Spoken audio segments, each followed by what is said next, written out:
My mom would be at all my sporting events. Let's say I was playing football, okay?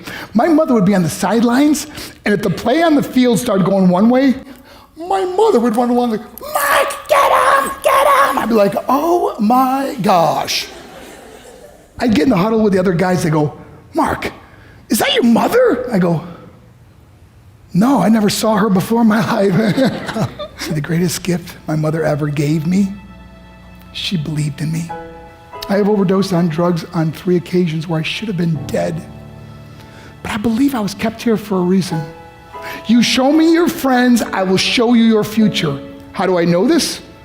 I hung out with losers, and I became the biggest loser of them all because I gave up everything I dreamt about as a little boy because of who I chose to surround myself with. My friends would drive me home at 2, 3, 4 in the morning. We'd be drunk and high, laughing in the car. We'd pull up in front of my house in New York. They go, Mark, the light's on. I go, oh man, my mother's up. See, my mom wouldn't go to bed until she knew her son was still alive. I'd walk in, she'd say, hi, Mark, how was your night? I go, it's good, Mom, I'm just gonna go to bed. She goes, can I talk to you for a minute? I go, Mom, I'm tired, I'm just gonna go to bed. She goes, Mark, I haven't seen you all day and all night. Can I please talk to you? I said, man, just leave me alone. You bug me. I'd slam my bedroom door on the one person who believed in me. I was on a worldwide tour and we were wrestling overseas in Japan. After my wrestling match, I went upstairs in my hotel room and I fell asleep. There was a knock at my door at 3 o'clock in the morning. I got out of bed and I looked through the safety window and I could see it was a Japanese promoter. So I opened the door and he said, Mark, you need to call home. There's been an emergency. I went and got on the hotel room phone. I called back to the United States. I said, hey, what's going on? They said, Mark, I don't know how to tell you this. I said, just tell me what happened. All of a sudden they started crying. They go, Mark, I can't tell you. I said, just say it. They said, Mark, your mother died. I just threw the phone down. I ran out of my hotel room. I took the elevator to the lobby, and when the doors opened up, I just ran out into the street. I mean, there was no cars, there was no people. It was 3 o'clock in the morning.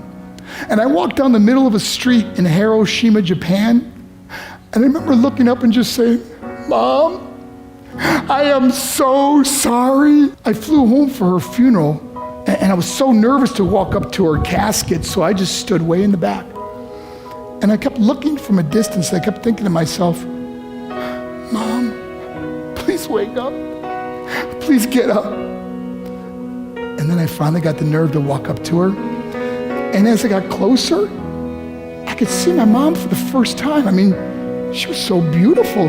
She was dressed in white. I mean, she looked like an angel. And I just stood over and I said, Mom, you are my hero. Everything I am, everything I hope to be was because of you. You loved me so much, you gave me a life. You're the only one that ever believed in me. How did I repay her?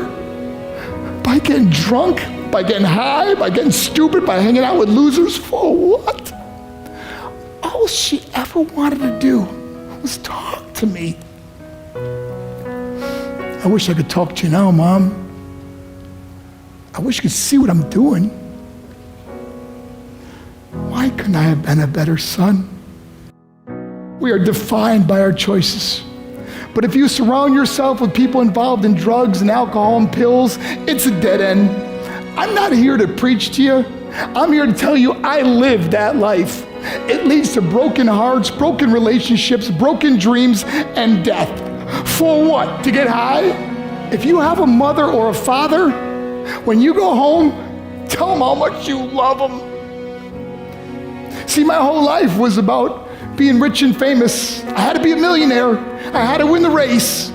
I had to win the race at the expense of my marriage, my family, my friends. For what?